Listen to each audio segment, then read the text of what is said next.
Okay, so carrying on from where I left off, I put a piece of corrugated iron on top of the skylight there to keep that summer sun out, and because coming through there, like over there, with both of them, it turns it into a glass house in here, very hot.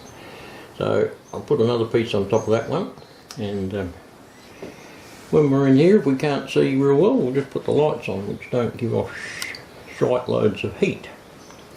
But that'll be much better in the summertime. And outside here, I've been short sheeting the shed, chipping away any concrete that's sticking out so that the little short sheets can go down below the level of the concrete floor inside, so that water doesn't come in here and rot everything again. So I've done this little bit along here, got up to the corner, and I'll progress around there and do all the way around that end and up the other side as well. Do the whole job of it. I've got plenty of bits of spare stuff to do the short sheets. There's a couple more there I can cut quite a few little short bits out of to get it sorted, because as you can see here by all the rust, when we first got the place, this was just piled up. There was dirt and grass and cypress pine needles piled right up to about the top of that rust there, so that wasn't helping with the moisture. But have since cleared all that away, and that's where the concrete's been chipped out. So I'll go all along there and lower that all down there so that I can do the same here as I did. What we're trying to do here is, this is, you imagine that's the original slab, and what they've done is the tins come down to there, and they've put silicon sealer in this corner here to stop the water from getting in. Well, that's alright to start with, but as the bottom of the tin rusts because the water accumulates on it, and the silicon sealer perishes and goes hard, it starts to let the water in, of course, like it did. It gets in and rots all the lining and gets in on the floor and goes all black. What I'm doing is, we've got our original slab, but I've taken off, we've got our tin coming down here, I've taken off this bit with the chisel and knocking it back to like that is ground level, so that then I can put a short sheet of tin in underneath there, and the water runs off and down onto the ground and not in under there.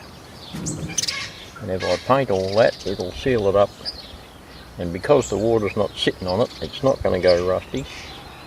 It'll last my lifetime out and run off into the ground and not cause me any more trouble inside.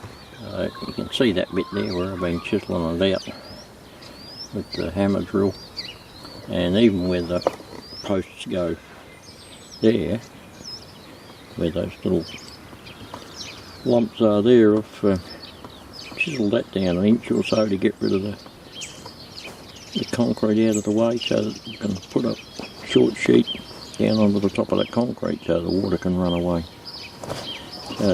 That's going to happen pretty well all the way around the shed, bit by bit.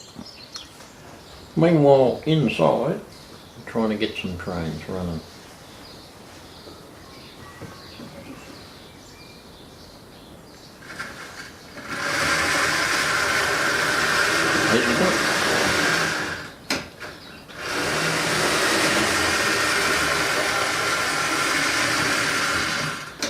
Well, that bit works alright, so I'm just going to have to follow this thing around and clean the track.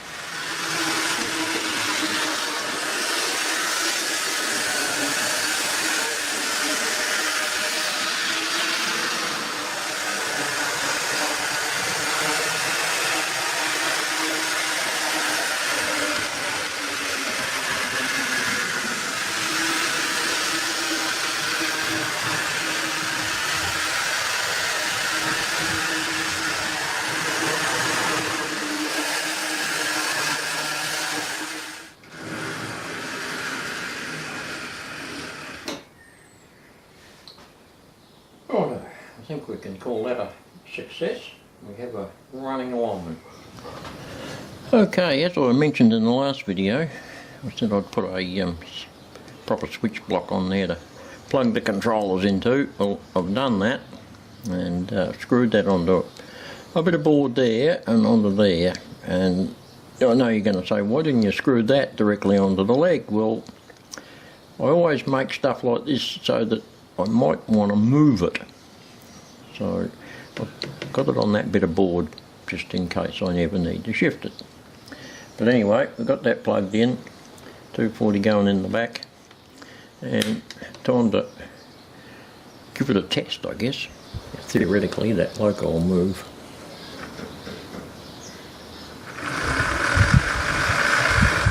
Which it does. Right, we're cooking with gas. Right, so yeah, basically what that means is that I can go on with outside bit by bit on the shed. While it's coming into summer, we're not going to get much rain, so that shouldn't cause any trouble, and I can get on with that and get it all sorted out before the rain comes again next year. And when I get sick of fiddling around with that, I can come in here and fiddle with this in here and run a few trains. So all in all, it should work out pretty good.